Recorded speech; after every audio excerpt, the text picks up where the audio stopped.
The morning mist clung to the Colorado plains like whispered secrets, and Elena Rodriguez had never felt more invisible. Curled against the weathered fence post of some stranger's pasture, she pulled her threadbare jacket tighter around her sleeping triplets, Sofia, Diego, and little Carmen, their dark hair catching dewdrops like tiny diamonds. Beside them, her old mare Estrella stood three-legged, favoring her injured right hind leg, the horse's labored breathing creating small clouds in the crisp dawn air. Elena hadn't slept. How could she? Every sound, the distant lowing of cattle, the whisper of wind through prairie grass, even Estrella's occasional snort, sent her heart racing with the terror that they'd been found. Before we jump back in, tell us where you're tuning in from, and if this story touches you, make sure you're subscribed, because tomorrow I've saved something extra special for you. That Marcus had somehow tracked them across 3 states to this forgotten corner of nowhere where the road signs were faded and the cell towers sparse. 3 weeks ago, Elena had been Dr. Elena Rodriguez, emergency veterinarian at Denver's premier animal hospital, living in a suburban house with perfectly manicured lawns and neighbors who nodded politely over morning coffee. She'd had a successful practice, a respected position, and what everyone else saw as the perfect marriage to Marcus Whitman, a prominent real estate developer whose smile charmed investors and whose temper terrorized his family behind closed doors. The triplets had been her miracle born when doctors said she'd never conceive, arriving into the world 5 years ago like 3 perfect rays of sunshine that Marcus immediately began trying to dim. He'd never wanted children, had made that clear from the beginning, but Elena had hoped, had believed that seeing their faces would change something fundamental in him. Instead, it seemed to amplify his need for control, his rage at anything that divided Elena's attention from his demands. The breaking point had come on a Tuesday evening in September. Elena had been called to the hospital for an emergency surgery on a dog hit by a car, and she'd taken the triplets to her neighbor Mrs. Chen rather than leave them with Marcus. When she returned home 3 hours later, victorious from saving the young German shepherd's life, Marcus had been waiting with a coldness that froze her blood. "You embarrassed me tonight," he'd said, his voice deadly quiet as he stood in their marble-floored foyer. "The Hendersons called for dinner plans and I had to tell them my wife was playing with animals instead of being available for important social obligations." Elena had tried to explain the emergency, the life hanging in the balance, the basic human decency of helping a family's beloved pet, but Marcus's eyes had held that familiar glint of barely contained violence. That night, for the first time, his anger had extended beyond harsh words and intimidation. The bruises on her wrists had faded, but the memory of his grip, the promise in his eyes that next time would be worse, had burned itself into her soul. She'd started planning their escape the next day. The irony wasn't lost on her that Estrella, the aging mare she'd rescued from a neglect case 3 years prior, had become their lifeline. Elena had kept the horse boarded at a small stable outside the city, a secret refuge where she'd take the triplets on weekends to ride and brush Estrella's dappled coat.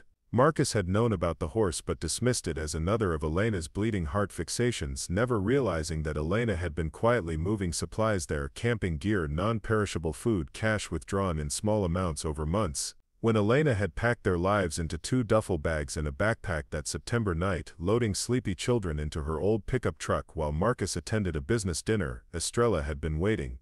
The horse had seemed to understand the gravity of their flight, standing perfectly still as Elena hastily loaded their meager supplies and helped the triplets climb into the truck bed, which she'd modified with padding and safety barriers. For 3 weeks they'd been nomads. Elena had sold her jewelry piece by piece in pawn shops across Colorado and New Mexico, always paying cash, never staying more than 2 nights in any town. The triplets had adapted with the resilience of children, turning their constant movement into an adventure, asking when they'd see Daddy but not pushing when Elena deflected with promises of someday and we'll see. But Estrella had been declining. The old injury to her leg, a poorly healed fracture from her previous neglect, had worsened with the constant travel and rough terrain. 2 days ago, the mare had finally refused to take another step, standing in the middle of a dirt road outside the tiny town of Sage Creek, Colorado, with such dignity and determination that Elena knew their running was over. That first night camping by the fence, Elena had tried to convince herself it was temporary, just until Estrella recovered enough to continue. But watching her children sleep on the hard ground, seeing the pain in her horse's eyes, feeling the last of their cash dwindle to less than $40, Elena faced the truth she'd been avoiding. They couldn't run forever. Eventually they'd have to stop and build something resembling a life, or die trying to stay invisible. The sound of truck tires on gravel jolted Elena from her exhausted meditation. She tensed, one hand instinctively reaching for the small knife she kept in her jacket pocket, the other gently shaking Sofia's shoulder. Her oldest by 3 minutes, Sofia had inherited Elena's protective instincts and would help wake her siblings quickly if they needed to run.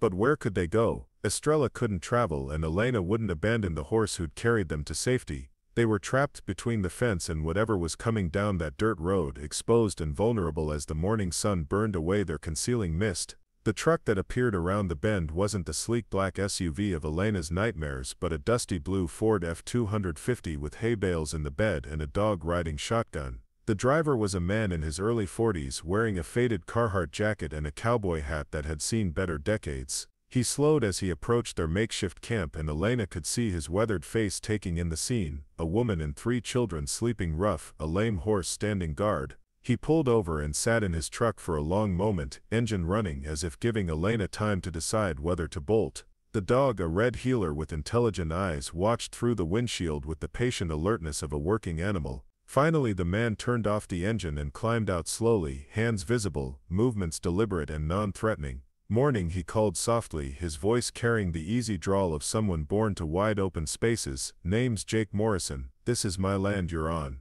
Elena's heart hammered against her ribs. Property owners meant authorities, authorities meant questions, questions meant Marcus finding them. She struggled to her feet, joints protesting after a night on the hard ground, placing herself between the stranger and her sleeping children. "We're sorry," she said, hating the tremor in her voice. "We'll move on. Just need a few minutes to wake them up." Jake Morrison studied her face with eyes the color of storm clouds, taking in details Elena knew painted a picture of desperation: her wrinkled clothes, unwashed hair, the hollow look of someone who'd been running on adrenaline and determination for too long. His gaze moved to Estrella, and Elena saw his expression shift from curiosity to professional concern. "That mare's in pain," he observed, not moving closer but speaking with the authority of someone who knew horses. "How long has she been favoring that leg?" "It's an old injury," Elena replied carefully. "She just needs rest." Jake nodded slowly, then looked back at the children. Sofia was stirring now, dark eyes opening to assess this new threat with a wariness that broke Elena's heart. No 5-year-old should wake up expecting danger. "You folks look like you could use more than rest," Jake said quietly. "When's the last time those kids had a hot meal?" The kindness in his voice was almost Elena's undoing. She'd grown so accustomed to scanning for threats, to reading the worst intentions in every interaction, that simple human compassion felt like a trap. People like Marcus had taught her that kindness always came with conditions, with expectations that would eventually turn into demands and then into control. "We're fine," she lied, the words just passing through. Jake's weathered hands rested on his belt buckle, and Elena noticed calluses that spoke of real work, not the soft hands of men who made their living from other people's labor. There was something solid about him, rooted to this land in a way that Marcus, for all his wealth and power, had never been rooted anywhere. "Ma'am," Jake said, and the respectful address felt foreign after years of Marcus's casual dismissals. "I don't know what brought you to my fence line and I'm not but I've got coffee on back at the house and my housekeeper Rosa makes biscuits that could convince a vegetarian to convert. Least I can do is offer breakfast before you move on." Elena opened her mouth to refuse, but Diego chose that moment to wake up, sitting up in his nest of blankets with hair sticking up at impossible angles, looking around with the confused vulnerability of a child who'd been sleeping outdoors for weeks. The sight of him, so small, so trusting, so unaware that the world held people who might hurt children just for existing, made Elena's chest tight with protective fury and overwhelming exhaustion. "Mama?" Diego's voice was sleepy and small. "Are we home yet?" The innocent question hit Elena like a physical blow. Home? They didn't have a home anymore, might never have one again. Just an endless succession of truck stops and campgrounds and fence lines, always looking over their shoulders, always ready to run. Jake Morrison's expression softened as he looked at Diego, and Elena saw something shift in his storm-gray eyes. Understanding, maybe. Recognition of a story he'd heard before, even if he didn't know the details. "Tell you what," Jake said, addressing Diego directly but keeping his voice pitched for Elena to hear.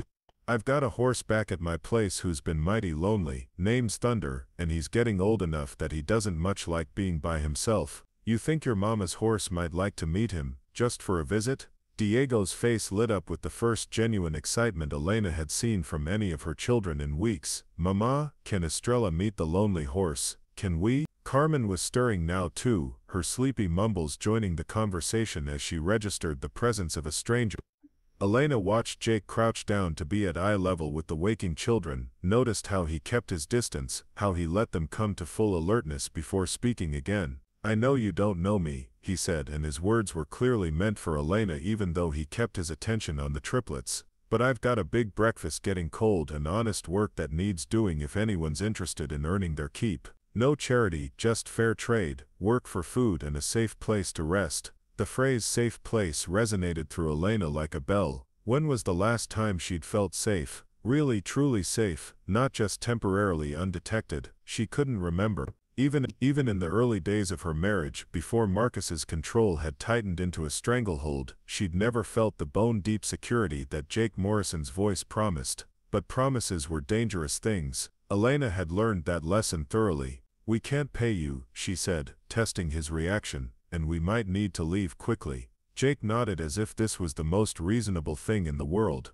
"Understood. Doors always open, roads always there. Your choice when and if you want to use either one." Elena looked at her children, Diego with hope shining in his dark eyes, Carmen now fully awake and curious about this gentle-voiced stranger, Sofia still watchful but no longer radiating alarm. Then she looked at Estrella, the faithful mare who'd carried them so far but could carry them no further. The horse was watching Jake with the careful assessment animals used when evaluating humans. Estrella had good instincts about people. She'd growled and shied away from Marcus on the few occasions he'd visited the stable, but she'd immediately trusted Elena and the children. Now the mare's ears were forward, alert but not aggressive, as if she too was weighing this stranger's intentions. "Just breakfast," Elena heard herself saying. "Then we'll see." Jake's smile was like sunrise breaking over the mountains, warm and genuine and completely without the calculating edge Elena had learned to recognize in Marcus's expressions. "Just breakfast," he agreed. "Rosa's probably got enough biscuits to feed half the county by now anyway." As Elena gently woke her remaining children and gathered their few possessions, Jake returned to his truck and pulled out a lead rope and halter. He approached Estrella with the patience of someone who understood that trust was earned, not demanded, letting the mare sniff his hands before slipping the halter over her head with gentle efficiency. "Easy girl," he murmured to the horse, and Elena felt something tight in her chest loosen at the genuine care in his voice. "We'll get you somewhere comfortable, get that leg looked at properly." Elena helped her children into the back of Jake's truck, noting how he'd already spread fresh horse blankets across the seat, how he'd secured their meager belongings without comment or judgment. The red heeler, introduced as Copper, immediately accepted the triplets with the calm friendliness of a dog accustomed to children. As they drove down the dirt road toward whatever came next, Elena watched Estrella in the side mirror, limping along behind the truck at a pace that accommodated her injury. Jake Morrison had adjusted their speed without being asked, another small kindness that suggested this man understood animals and perhaps understood people who'd been hurt. The ranch house that appeared around a bend in the road was nothing like the suburban perfection Elena had left behind in Denver. It was a sprawling structure of weathered wood and native stone, clearly built for function rather than impression, with a wide porch that wrapped around three sides and windows that reflected the morning sun like welcoming eyes. Outbuildings dotted the landscape, a red barn that had seen decades of weather, corrals with sturdy fencing, equipment sheds that spoke of working agriculture rather than hobby farming. But it was the woman who emerged from the house that made Elena's shoulders finally relax a fraction. Rosa Martinez looked to be in her 60s, with silver-streaked hair pulled back in a practical bun and the capable bearing of someone who'd been managing households since before Elena was born. Her smile was warm and uncomplicated as she took in the truck's passengers, and when she spoke, her accent carried the musical cadence of someone equally comfortable in Spanish and English. "Ah, Jake, you brought guests for breakfast. Good thing I made extra." Her dark eyes assessed Elena and the children with the swift evaluation of a woman who'd raised her own family and understood the difference between normal travel wariness and something deeper. "Come, niños, let's get you washed up while Jake takes care of your horse." Elena hesitated at the threshold of the house, one foot on the porch step, every instinct screaming warnings about entering an enclosed space where escape might be difficult. But Diego was already following Rosa toward what looked like a kitchen, drawn by smells that made Elena's empty stomach clench with sudden hunger, and Carmen was tugging at Elena's hand with the impatience of a child who'd been promised food. "Mama, the nice lady has pancakes," Carmen announced with the authority of someone who'd spotted her heart's desire. Elena looked back at Jake, who was leading Estrella toward the barn with the unhurried competence of someone who'd handled countless injured animals. He caught her watching and lifted his chin in a small nod of encouragement. "Rosa's been trying to feed the entire county for 30 years," he called. "Don't let her down now." The kitchen was everything Elena's sterile Denver showplace had never been lived in: functional, filled with the accumulated warmth of decades of family meals. Copper settled under the table with the confidence of a dog who belonged, while Rosa bustled around gathering plates and utensils with the efficiency of someone who could cook for unexpected guests without breaking stride. "Sit, sit," Rosa commanded gently, pointing Elena toward a chair at the scarred wooden table while steering the triplets toward a bathroom to wash their hands. "When did you eat last, Mia?" The Spanish endearment, casually offered, brought unexpected tears to Elena's eyes. She couldn't remember the last time someone had called her anything warmer than her own name, let alone with such unconscious affection. "Yesterday morning," Elena admitted, then realized how that sounded. "We had granola bar." Rosa's expression tightened almost imperceptibly, but she said nothing, just began loading a plate with food that smelled like heaven. Pancakes, yes, but also scrambled eggs with cheese, thick-cut bacon and hash browns that looked crispy and perfect. Elena's mouth watered as she watched Rosa prepare 3 smaller plates for the children, adding sliced strawberries and a dollop of what looked like homemade whipped cream. Preparing and narrating this story took us a lot of time, so if you are enjoying it, subscribe to our channel, it means a lot to us. Now back to the story. When the triplets returned from the bathroom, hands clean and faces bright with anticipation, they climbed into chairs that Rosa had clearly adjusted with phone books to accommodate their height.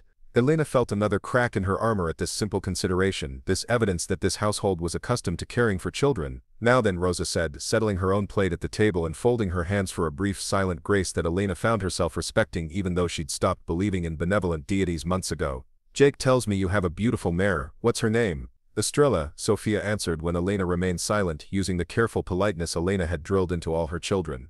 "It means star in Spanish. Mama rescued her from bad people who didn't feed her enough." Rosa's knowing look suggested she understood more than Sofia had intended to convey, but she simply nodded and asked about the children's ages, their favorite subjects, whether they'd ever been on a working ranch before. Safe questions that let the triplets chatter about horses and dogs and the adventure of sleeping under the stars, treating their weeks of homelessness as an exciting camping trip rather than the desperate flight it had been. Elena ate mechanically, tasting nothing despite the obvious quality of Rosa's cooking, hyper-aware of every sound from outside, every creak of the old house settling. Part of her mind catalogued escape routes: the back door visible through the kitchen doorway, the window over the sink, the distance to where Jake had taken Estrella. But another part, a part she'd thought Marcus had killed entirely, began to unwind in the warmth of this kitchen, surrounded by the gentle chaos of her children's voices and Rosa's patient responses. Jake returned as they were finishing breakfast, his boots echoing on the porch before he knocked on the screen door frame. "Mind if I come in? Got news about your mare." Elena's stomach clenched with dread. If Estrella was seriously injured, if she needed expensive veterinary care they couldn't afford, if Jake was about to deliver the blow that would force them back onto the road.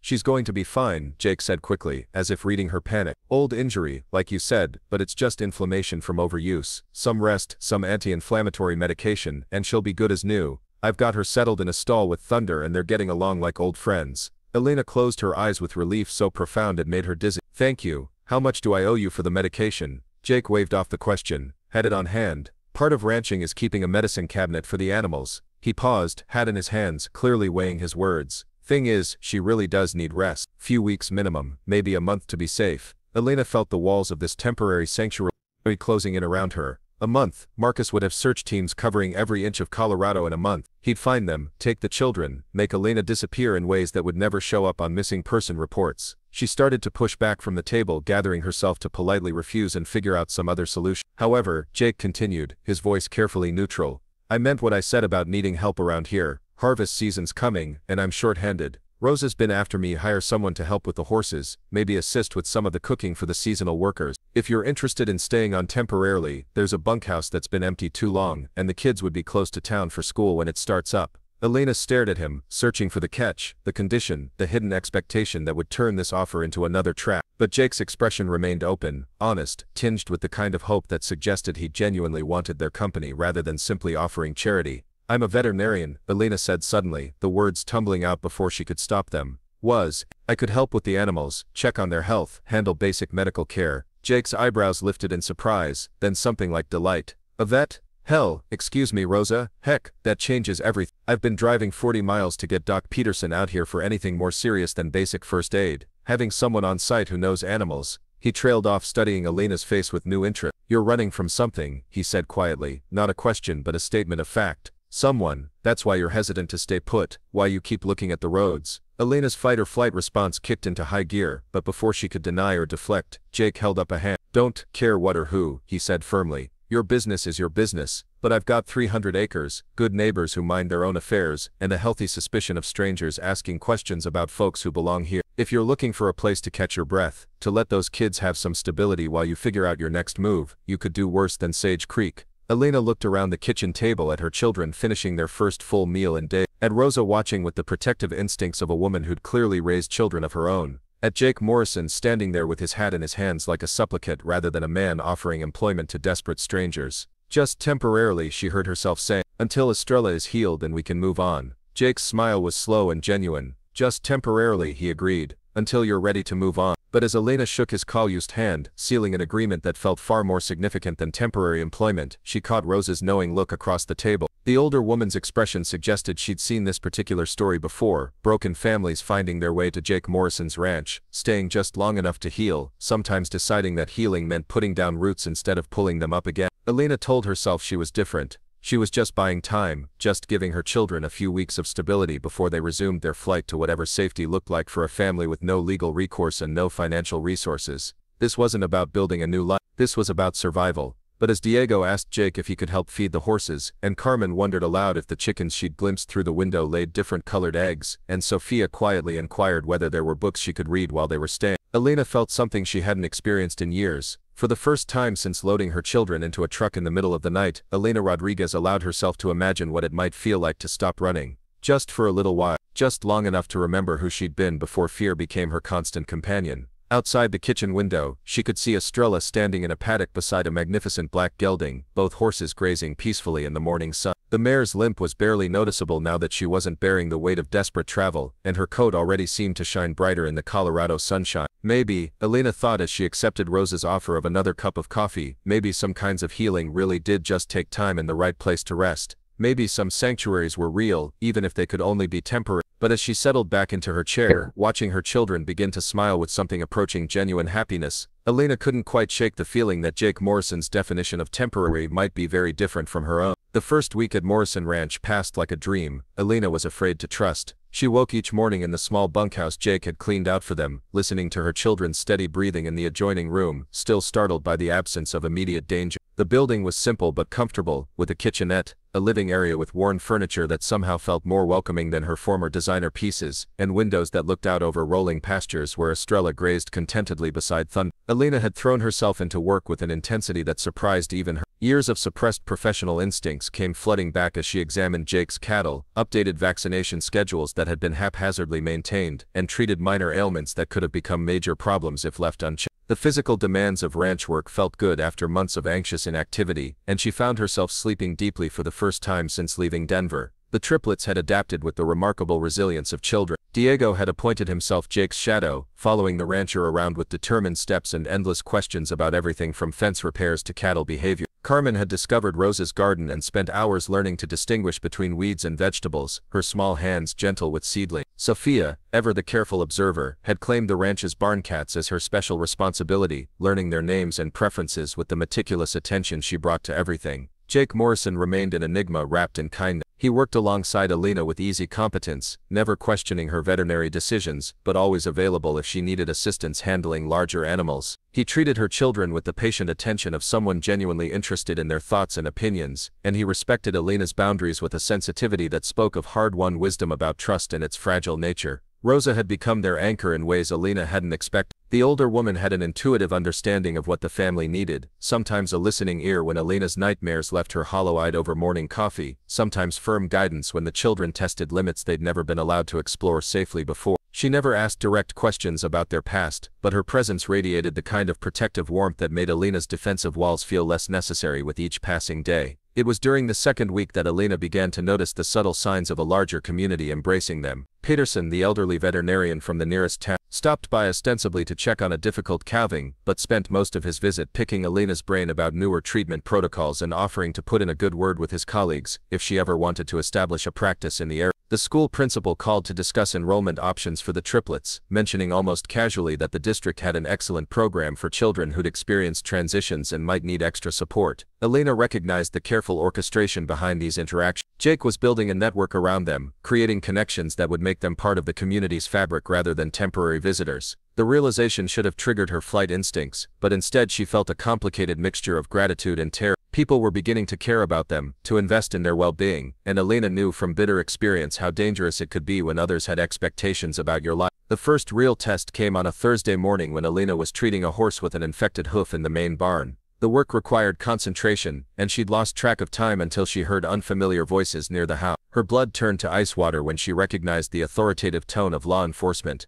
Elena crept to the barn door, heart hammering as she spotted two sheriff's deputies talking with Jake on the front porch. From her hiding place, she could see Jake's relaxed posture, his hands resting casually on his belt, but she couldn't make out the conversation. Where were the children? Rosa had taken them to town for school supply shopping. Elena's mind raced through possibilities. Had Marcus finally tracked them down? Were those deputies here with custody papers, search warrants, demands for her immediate surrender? She was calculating her chances of reaching the truck keys Jake kept in the kitchen when she heard footsteps approaching the barn. Elena grabbed a pitchfork, positioning herself behind the stall door, ready to fight if necessary. She would not go back. She would not let Marcus take her children. Elena, Jake's voice was calm, carrying none of the tension she'd expected. Mind if I come in? Got some folks here who'd like to meet you. Elena emerged from her hiding place slowly, pitchfork still in hand, to find Jake standing in the doorway with two deputies who looked more curious than threatening. The older officer, a woman in her 50s with graying hair and intelligent eyes, stepped forward with a badge that read Sheriff Martinez. Dr. Rodriguez, I'm Sheriff Carmen Martinez. I understand you're helping Jake with his animal. Elena nodded warily, noting that the sheriff shared Rosa's surname and wondering if that was coincidence or another layer of Jake's protective network. Is there a problem? Sheriff Martinez exchanged a glance with her partner, a younger man who seemed more interested in the horses than in Elena. Actually, we were hoping you might be able to help us with a problem. We've got a situation at the county animal shelter, overcrowding, understaffing and a new batch of animals that came in from a neglect case. The county vet is swamped, and we heard through the grapevine that you might be willing to volunteer some time. Elena blinked, completely unprepared for this turn of events. You want me to help at the shelter? If you're willing, the younger deputy chimed in. We've got some animals that need medical attention, and frankly we're not equipped to handle complex cases. Jake here says you're one of the best vets he's worked with. Elena looked at Jake, who was studying his boots with the careful neutrality of someone trying not to influence her decision. I don't have a Colorado license, she said carefully. I couldn't practice independent volunteer work under Doc Peterson's supervision, Sheriff Martinez clarified. He's already agreed to oversee any treatment plans you develop. We're not asking you to set up shop, just to lend a hand with animals that need help. The request was so far from Elena's fears that she felt lightheaded with relief. These officers weren't here to arrest her or question her past. They were here because word had spread about her skills, because the community had a need she could fill. I'd be happy to help, Elena heard herself saying. When would you need me? The arrangement that followed felt like another piece of normalcy clicking into place. 3 mornings a week, Elena would drive to the county shelter, assess incoming animals, develop treatment plans and work with the staff to implement care protocol. Doc Peterson proved to be a thoughtful supervisor, more interested in learning her techniques than in asserting authority, and the shelter staff welcomed her expertise with genuine gratitude. The work was heartbreaking and rewarding in equal measure. Animals that arrived fearful and broken began to trust again under Elena's patient care. She found herself staying late to monitor critical cases, bringing leftover medications from Jake's ranch supplies, and developing educational materials to help adopting families understand their new pet's needs. It was at the shelter that Elena first encountered Dr. Amanda Chen, a social worker who specialized in domestic violence cases and happened to be volunteering her time to help match rescued animals with families who could provide stable homes. Amanda was Elena's age, with kind eyes behind wire-rimmed glasses, and a gentle manner that put even the most traumatized animals at ease. You have a gift, Amanda observed one afternoon, as they watched Elena coax a severely neglected dog to accept food from her hand. Animals know when someone understands suffering. Elena glanced up sharply, but Amanda's expression held only professional admiration, not the probing curiosity Elena had learned to fear. I've had good teachers, Elena replied carefully. Haven't we all? Amanda said quietly, and something in her tone suggested she spoke from personal experience. The important thing is what we do with those lessons. Their friendship developed slowly, built on shared work and mutual respect rather than personal revelations. Amanda never asked intrusive questions about Elena's past, but she began sharing resources that seemed carefully chosen: information about legal aid services, support groups for families in transition, educational programs that could help people rebuild their lives after leaving difficult situations. Elena began to understand that Amanda's presence at the shelter wasn't entirely coincidental. Like Jake's network of protective neighbors and Rosa's intuitive care, Amanda represented another layer of community support that was being quietly assembled around Elena's family. The knowledge should have felt suffocating, but instead it felt like being wrapped in a safety net she hadn't realized she needed. The children thrived in this environment of careful protection and genuine affection. Diego had begun helping Jake with morning chores, his small chest puffed with pride as he carried feed buckets and learned to read animal behavior. Carmen had convinced Rosa to teach her basic cooking skills, and the kitchen often filled with the laughter of a 5-year-old learning to knead bread dough. Sofia had discovered the local library during one of their town trips, and returned with armloads of books that she read aloud to anyone who would listen. But it was the changes in Elena herself that proved most unsettling. She caught herself humming while she worked, smiling at Jake's gentle teasing about her city girl approach to ranch problems, looking forward to evening conversations on the porch after the children were asleep. The constant hypervigilance that had defined her existence for months began to ease, replaced by something that felt dangerously like contentment. Jake remained respectfully distant in terms of physical interaction, but their emotional connection deepened through shared work and quiet conversation. Elena learned that he'd inherited the ranch from his father, a hard man who'd believed that showing affection was a sign of weakness, and that Jake's gentle nature had been hard-won through conscious choice to be different. He'd been married once briefly to a woman who'd found ranch life isolating and had left for the city without looking back. "Some people need the energy of crowds," Jake had said one evening, as they watched the sunset paint the mountains in shades of gold and purple. "Others need space to breathe. Neither one's wrong, just different." Elena had nodded, understanding that he was offering her permission to leave when she was ready, even as every day made the prospect of leaving feel more impossible. She was beginning to care about this place, these people, this life they were building together, and caring made her vulnerable in ways that terrified her. The reminder of that vulnerability came in the form of a phone call that arrived during Elena's 4th week at the ranch. She'd been treating a cow with mastitis when Rosa appeared in the barn doorway,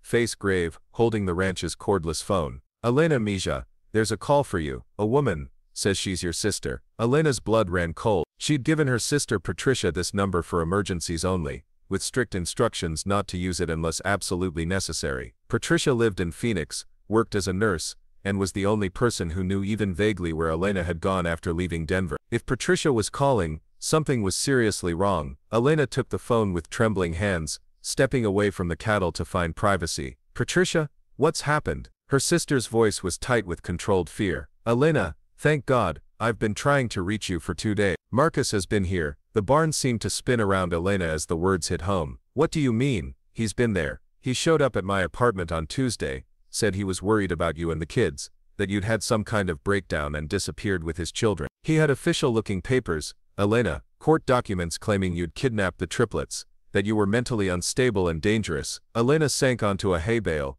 the phone slipping in her sweaty palm. "Did you tell him anything?" "Of course not. I told him I hadn't heard from you, that I was worried too. But Elena, he didn't believe me. He had private investigators with him, and they were asking my neighbors questions, going through my mail, acting like they had legal authority to search for you." The walls of Elena's carefully constructed sanctuary began crumbling around her. Marcus had found Patricia, which meant he was closer than ever to finding them. The legal system he'd manipulated was being weaponized against her, turning her protective flight into criminal kidnapping in the eyes of authorities who didn't understand the truth. "There's more," Patricia continued, her voice dropping to a whisper. "After they left, I did some research. Marcus has filed missing person reports in multiple states, claiming you're delusional, and the children are in danger. He's painted himself as the concerned father trying to save his kids from their unstable mother. Elena, he's got resources we can't fight. Money, lawyers, connection." Elena closed her eyes, feeling the familiar weight of Marcus's manipulation settling over her like a suffocating blanket. Even hundreds of miles away, he was orchestrating her life,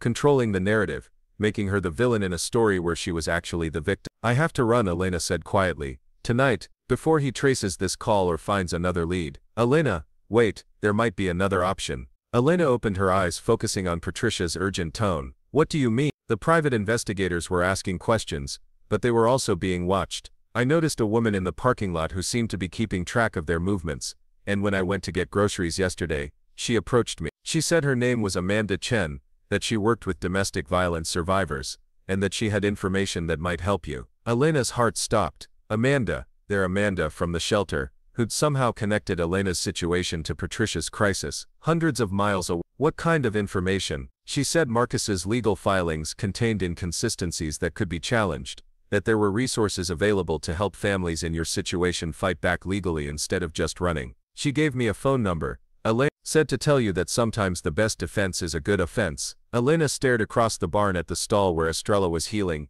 at the evidence of Jake's care and the community's acceptance. Everything they'd built here, everything the children had begun to trust, would be destroyed if they had to run again. But staying meant risking capture, meant trusting that legal system that had already failed to protect them once. Elena, Patricia's voice pulled her back to the conversation. Are you still there? I'm here, Elena managed. Did she say anything else? She said to tell you that you're not alone, that there are people who understand what you're going through, and who have resources Marcus doesn't know about. She said the community you found is worth fighting for. Elena looked up to find Jake standing in the barn entrance, his expression concerned but patient, waiting for her to finish her call before approaching. Behind him she could see Diego helping Rosa hang laundry, Carmen chasing chickens with delighted laughter, Sofia curled up with a book in the shade of the old oak tree. This life, these people, this sense of home she'd thought was lost forever. Patricia, I need you to call Amanda back. Tell her I want to know about those resources, about fighting back, but tell her I need guarantees that my children will be safe. Elena, are you sure? If you stand and fight and lose, if I keep running, they'll never have a real home, Elena said, surprised by the steadiness of her own voice. They deserve better than always looking over their shoulders. Maybe it's time to stop being afraid of Marcus and start making him afraid of the truth. After ending the call, Elena remained sitting on the hay bale, trying to process the shift from running victim to potential fighter. Jake approached slowly, settling beside her with the patient presence that had become so familiar. Bad news? He asked quietly. Elena nodded, then found herself telling him everything, about Marcus's escalating search, about Patricia's visit from investigators, about Amanda's mysterious offer of help. Jake listened without interruption, his face growing grimmer as Elena described the legal web Marcus was weaving around them. So what do you want to do? Jake asked when she finished. Elena looked at him in surprise. After years of Marcus making decisions for her, demanding compliance with his plans, Jake's simple question felt revolutionary. He was asking what she wanted, trusting her judgment, offering support for whatever choice she made. I want to fight, Elena said, the words feeling strange and powerful in her mouth. I want to stop running and start building something permanent, but I need to know my children will be safe. Jake nodded slowly. Then we'll make sure they're safe, whatever that takes. The word "we" settled around Elena like armor, protective and strengthening. For the first time since leaving Denver, she wasn't facing Marcus's threats alone. She had Jake's steady strength, Rosa's protective love, Amanda's professional expertise, and a community that had already claimed them as their own. That evening, after the children were asleep, Elena made the call that would change everything. Amanda answered on the second ring, as if she'd been waiting. Elena, I'm so glad you called. We have a lot to discuss. Over the next 2 hours, Amanda outlined a strategy that was both terrifying and empowering. Instead of continuing to hide from Marcus's legal attacks, they would launch their own offensive. Amanda had connected with a network of attorneys who specialized in domestic violence cases, investigators who could document Marcus's history of abuse, and advocacy organizations that could provide both legal and emotional support. The key, Amanda explained, is shifting the narrative. Right now, Marcus controls the story. He's the concerned father, you're the unstable kidnapper, but if we can document his pattern of abuse, his financial crimes, his manipulation of the legal system, we flip the script. Suddenly he's the dangerous one, and you're the protective mother who made the brave choice to save her children. Elena gripped the phone tighter. What if it doesn't work? What if his resources are too powerful? Then we'll have tried everything legal before considering other options, Amanda said firmly. But Elena, I've seen cases like yours before. Abusers like Marcus are often their own worst enemies. Their need to control everything makes them take risks, make mistakes. We just need to be patient and thorough in building our case. The plan Amanda outlined would take months to implement, gathering evidence, building legal arguments, coordinating with law enforcement agencies across multiple states. It meant staying in one place long enough to be found, trusting that their legal protections would hold against Marcus's inevitable assault. It meant betting everything on the belief that the truth was stronger than money and manipulation. Elena spent the rest of the night walking the ranch's perimeter,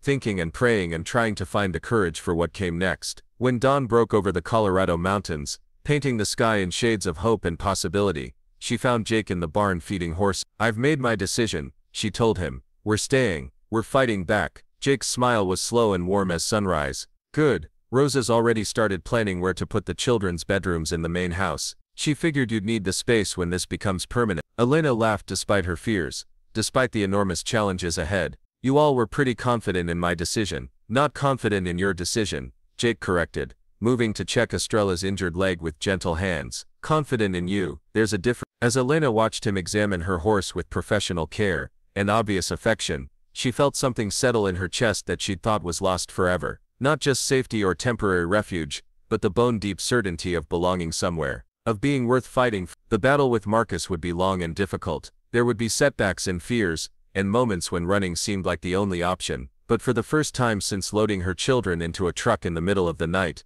Elena Rodriguez was no longer just surviving. She was building a life worth defending. The legal battle began in earnest 3 weeks after Elena's decision to fight back.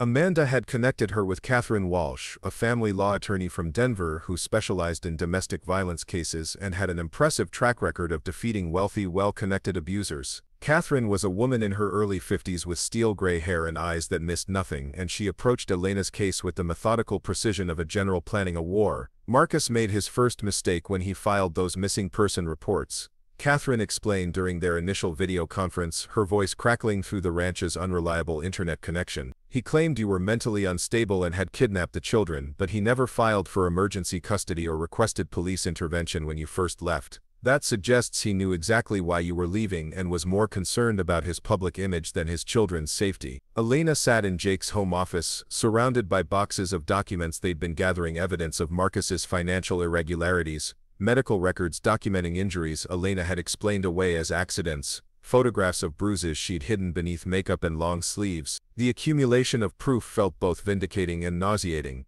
The private investigators he hired made another mistake, Catherine continued. They've been operating outside their licensed jurisdictions and using intimidation tactics that cross legal boundaries. We've got statements from your sister about their behavior, and Amanda has connected us with other families they've harassed while working for Marcus. Pattern of abuse extends beyond just domestic violence. Jake entered the office quietly, setting a cup of coffee beside Elena's elbow before settling into a chair just outside the camera's range. His presence had become essential during these legal discussions, his steady calm helping Elena navigate the complexities of fighting back against Marcus's sophisticated campaign. What about his resources? Elena asked. His connections in Denver, the judges and lawyers he plays golf with. Catherine's smile was sharp as a blade. That's where things get interesting. Our investigation into his business practices has uncovered some fascinating connections. It turns out Marcus's real estate empire is built on a foundation of fraudulent loans and tax evasion. The FBI has been building a case against his development company for months. They're very interested in our documentation of his intimidation tactics and illegal surveillance. Elena felt her breath catch. The FBI, white-collar crime division. Apparently Marcus's methods for silencing inconvenient people extend well beyond domestic abuse. We found evidence of witness intimidation, illegal campaign contributions, and bribery of city officials. Your case has become part of a much larger investigation. The irony wasn't lost on Elena that Marcus's own criminal behavior had become the weapon that might finally defeat him. The man who'd used his legitimate business success to justify his private cruelty had been building his empire on illegal foundations that were now crumbling beneath federal scrutiny. Over the following weeks, Elena watched her legal team assemble their case with growing confidence. Medical experts reviewed her injury records and confirmed patterns consistent with domestic abuse. Financial analysts traced Marcus's assets and discovered hidden accounts that violated their divorce settlement. Child psychologists interviewed the triplets with gentle expertise, documenting the dramatic improvement in their emotional health since leaving Denver. The children had indeed thrived beyond Elena's wildest hope. Diego had overcome his anxious attachment to Elena and now bounded out of bed each morning, eager to help Jake with ranch chores. Carmen had blossomed into a confident little girl who sang Spanish songs while helping Rosa in the kitchen and announced her plans to become both a chef and a veterinarian when she grew up. Sofia had found her voice in ways that brought tears to Elena's eyes, leading discussions about the books she devoured and organizing elaborate games that got all three triplets giggling together. But it was their relationship with Jake that proved most telling during the psychological evaluation. The children spoke of him with the easy affection reserved for beloved family members, describing him as someone who listened to their ideas, who taught them important skills, made them feel safe and valued. When asked to draw pictures of their family, all three included Jake without hesitation, positioning him beside Elena in the center of their craving portraits. Elena found herself watching these interactions with a mixture of joy and terror. The children were bonding with Jake in ways that would make leaving devastating if their legal fight failed, but she was bonding too in ways that felt both inevitable and dangerous. Late-night conversations on the porch had evolved into casual touches, shared looks that lasted longer than strictly necessary, and a domestic intimacy that felt more real than her entire marriage to Mark. "You know they consider you their father figure," Elena said one evening as they watched the triplets play with Copper in the front yard, their laughter echoing across the ranch. Jake was quiet for a long moment, his weathered hands wrapped around a cup of coffee. "Is that a problem?" Elena studied his profile in the dying light, noting the careful neutrality of his expression. "It scares me," she admitted.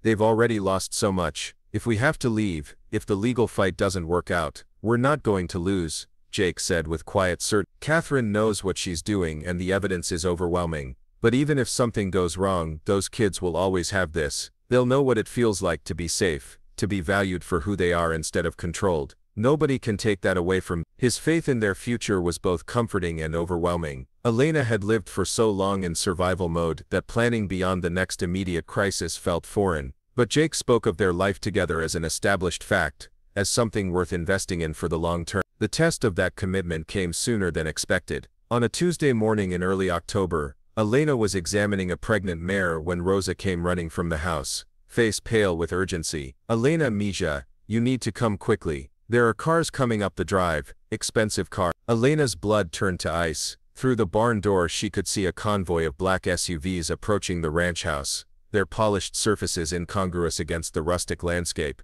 Marcus had found them. "Get the children," Elena commanded, her voice steadier than she felt. "Take them to the back bedroom and lock the door. Call Catherine's emergency number." But it was too late for hiding. The triplets were playing in the front yard with Copper visible to anyone approaching the house. Elena ran toward them, but the lead SUV was already pulling up beside the porch, disgorging men in expensive suits who moved with the coordinated precision of a military operation. Marcus emerged from the second vehicle looking exactly as Elena remembered, elegant, controlled, radiating the kind of confidence that came from never doubting your right to take whatever you want. But there was something different about him now, a tightness around his eyes that suggested desperation beneath the polished facade. "Daddy!" Carmen's delighted cry cut through Elena's terror. The little girl ran toward Marcus with the uncomplicated joy of a child who remembered only the good moments, not understanding why Mama's face had gone white with fear. Marcus swept Carmen into his arms with theatrical tenderness, his smile warm and paternal for the cameras Elena now noticed among his entourage. This wasn't just a custody grab, it was a carefully orchestrated public relations campaign designed to paint him as the loving father rescuing his children from an unstable mother.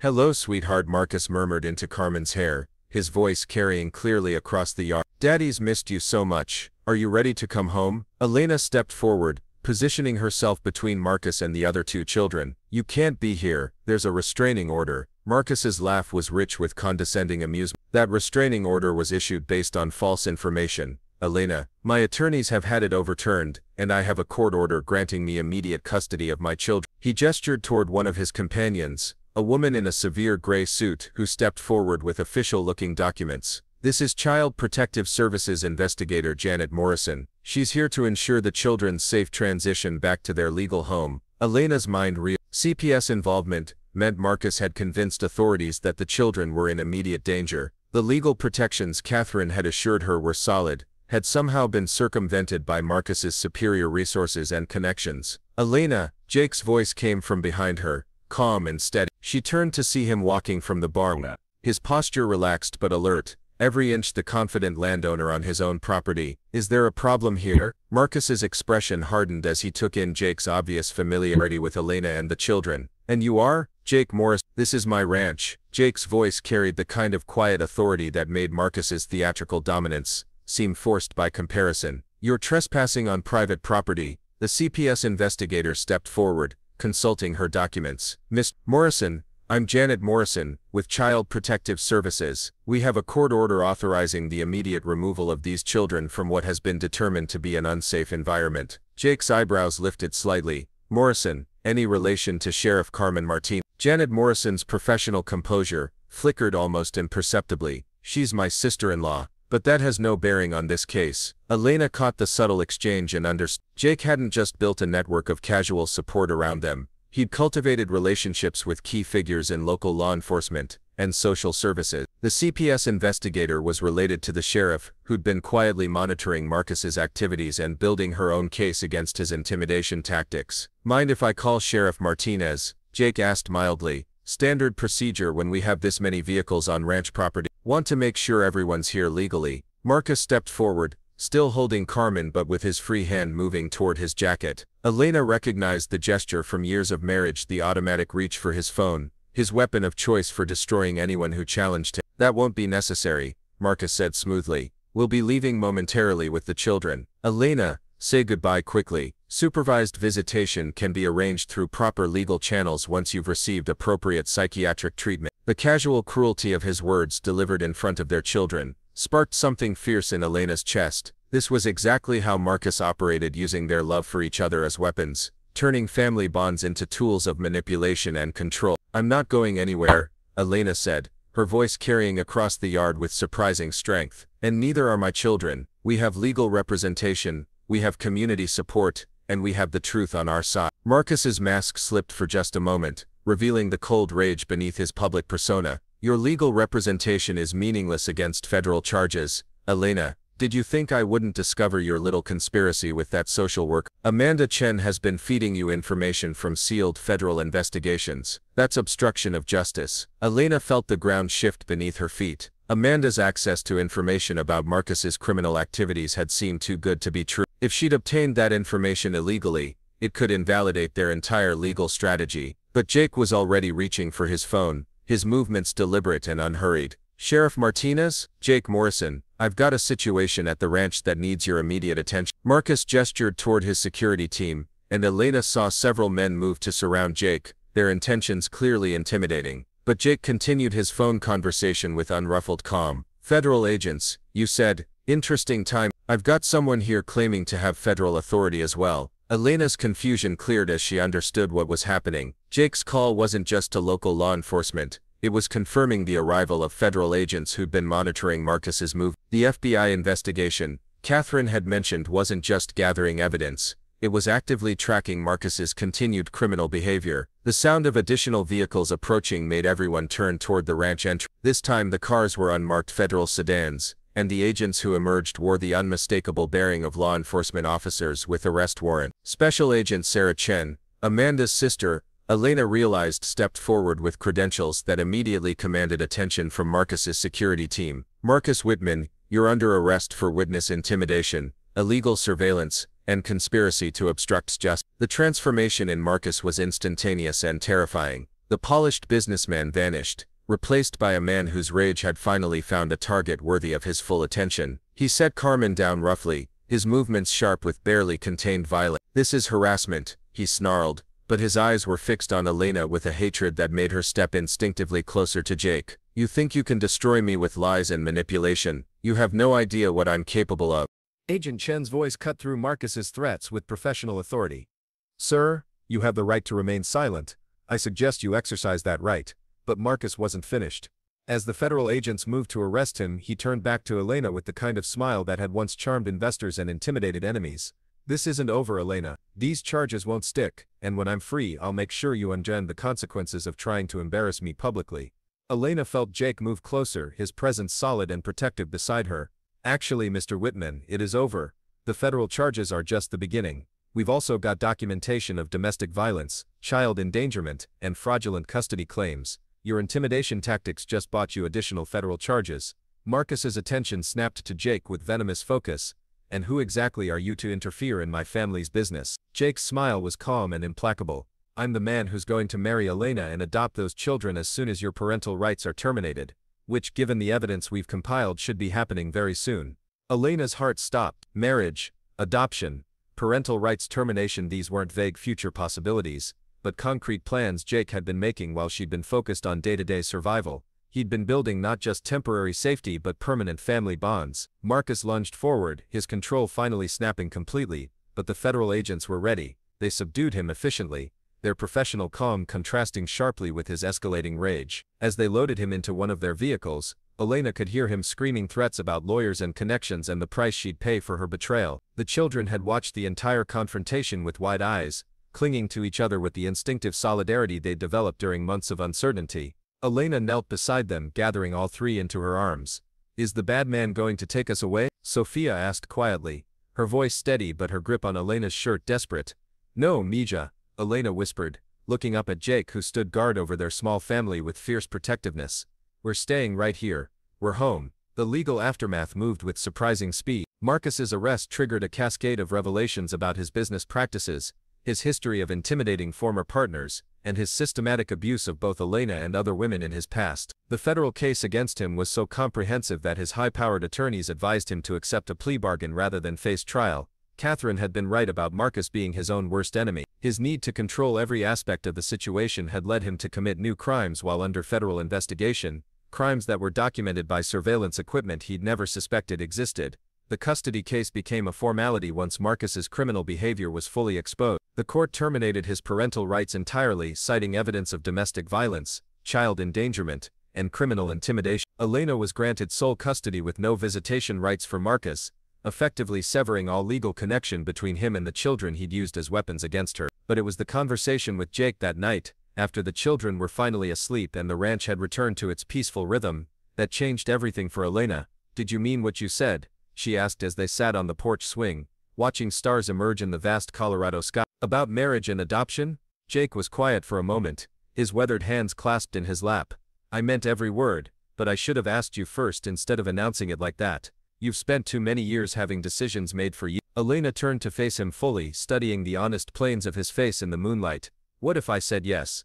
What if I wanted that kind of future with you?" Jake's smile was slow and warm as sunrise. "Then I'd say those kids deserve a father who loves them unconditionally, and you deserve a partner who sees your strength instead of trying to control it." Elena leaned forward, closing the distance between them, and kissed him with all the gratitude and hope and love that had been building in her heart for months. When they separated, both breathless, Jake rested his forehead against hers. "I love you, Elena Rodriguez," he whispered. "I love your courage, your compassion, your determination to protect what matters. I love the way you've made this ranch feel like home, and I love watching you discover who you really are when you're not afraid." "I love you too," Elena replied, the words feeling both natural and miraculous. "I love your patience, your kindness, your ability to see the best in everyone. I love the way you've loved my children like they were yours from the beginning." 6 months later, Elena Rodriguez became Elena Morrison in a ceremony held in the ranch's front yard, surrounded by the community that had embraced them from the beginning. The triplets served as ring bearers and flower girls, their faces bright with joy as they watched their mother marry the man they'd come to love as their father. Rosa had coordinated the reception with her usual efficiency, transforming the barn into a celebration space that welcomed friends from town, colleagues from the animal shelter, and even Catherine Walsh and Amanda Chen, who'd become more than professional allies in the months since Marcus's arrest. Sheriff Martinez gave a toast that brought tears to Elena's eyes, speaking about the courage it took to choose love over fear, to build something beautiful from the ashes of destruction. Peterson announced that he was ready to retire and wanted Elena to take over his practice, making her transition from refugee to permanent community member complete. But it was Jake's words during their first dance, whispered against Elena's ear as they swayed to music that drifted across the ranch under a canopy of stars, that sealed their new beginning. "You know what I love most about you?" he murmured, his voice rough with emotion. "What?" Elena asked, her arms tightened around his neck. "You taught me that some things are worth fighting for, and some people are worth waiting for, and some families are worth building from scratch when the old foundations weren't strong enough." Elena looked across the dance floor at her children laughing with their new extended family, at the community that had claimed them, at the life they'd built together through courage and determination and the simple revolutionary act of choosing love over fear. "We're really home," she said, not a question but a statement of wonder. "We're really home," Jake agreed, spinning her gently under the Colorado stars.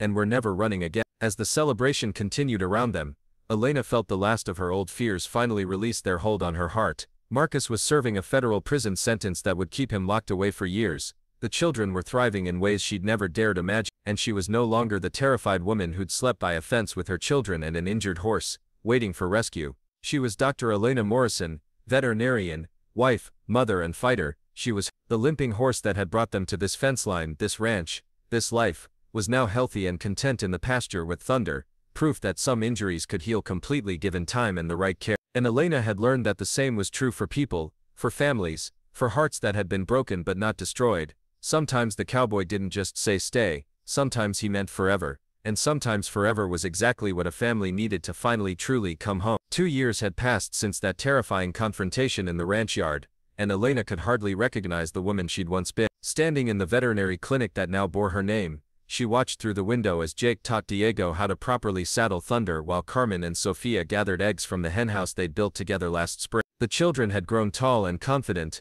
their laughter echoing across the property that had become truly theirs when Jake officially adopted all three. Diego, now 7, had developed Jake's quiet way with animals and could calm the most nervous horse with patient gentleness. Carmen had inherited Elena's healing touch and often assisted at the clinic, carefully holding instruments while Elena treated injured pets. Sofia had discovered a gift for organization and kept detailed records of every animal on the ranch, her neat handwriting documenting births, treatments, and the small dramas of rural life. Marcus existed now only as a shadow from their past, serving his sentence in federal prison with no possibility of parole for another 8 years. The children rarely mentioned him anymore, and when they did, it was with the distant curiosity of people discussing someone they'd once known long ago. Jake had become their father in every way that mattered, and their love for him was uncomplicated and absolute. Rosa had officially retired, but still showed up most mornings to cook breakfast and dispense wisdom, claiming the ranch felt too quiet without children's voices filling the house. She'd become the grandmother Elena's children had never known they needed,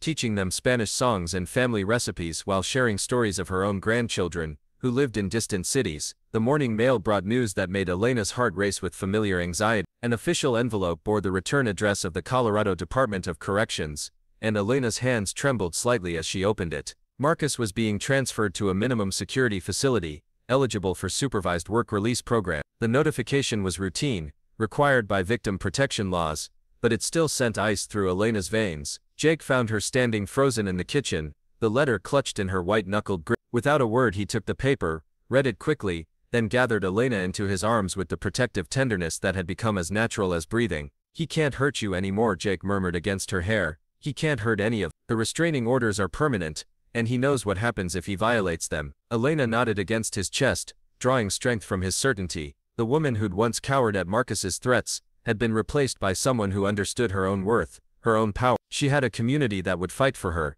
children who depended on her strength, and a husband whose love had taught her that real partnership meant equality, not domination. That evening, as they tucked the children into beds in the main house they'd renovated to accommodate their growing family, Elena felt the familiar gratitude that came with these quiet domestic moments. Sofia was reading to her brothers from a book about horses, her voice confident and clear. Diego was sketching plans for a treehouse he wanted to build in the oak tree. Carmen was arranging her collection of smooth stones she'd gathered from the creek, each one carefully placed according to some private logic only she understood. "We're lucky, aren't we, Mom?" Carmen said sleepily as Elena kissed her goodnight. "We're blessed, Mija."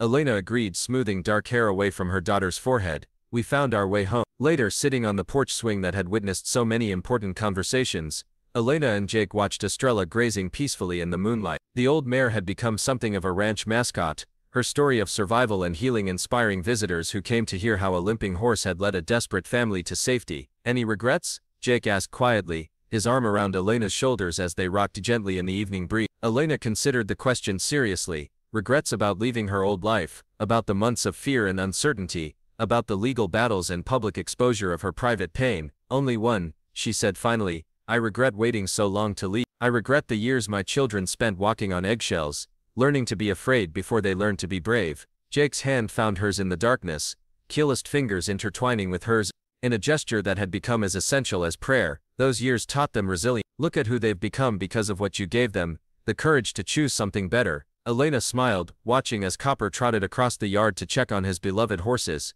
the dog's faithful rounds a nightly ritual that spoke of contentment and security. Everything about this life felt earned rather than given, built through courage and choice rather than accident or luck. The sound of a truck on the gravel drive made them both look up, but without the sharp tension that unexpected visitors had once triggered. Sheriff Martinez's patrol car pulled up beside the house, and the woman who emerged was smiling rather than bearing bad news. "Evening, folks. Hope I'm not interrupting anything important. Just enjoying the quiet," Jake called, rising to greet their friend. "Coffee's still warm if you want." Sheriff Martinez climbed the porch steps with the easy familiarity of someone who'd become family over the past 2 years. "Actually, I brought some news I thought you'd want to hear."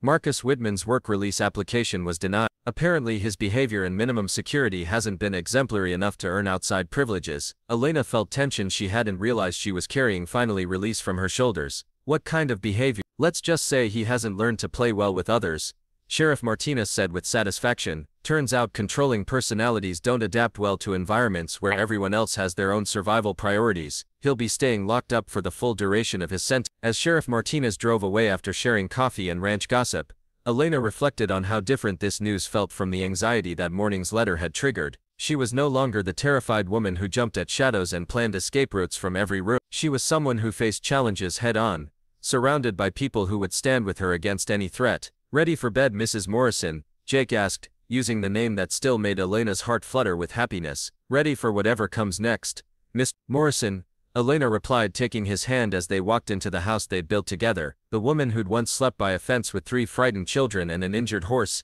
had discovered something more precious than safety or security. She'd found her place in the world, surrounded by love that asked nothing but honesty in return, building a legacy of courage that her children would carry forward into their own futures. Up next, you've got 2 more standout stories right on your screen. If this one hit the mark, you won't want to pass these up. Just click and check them out.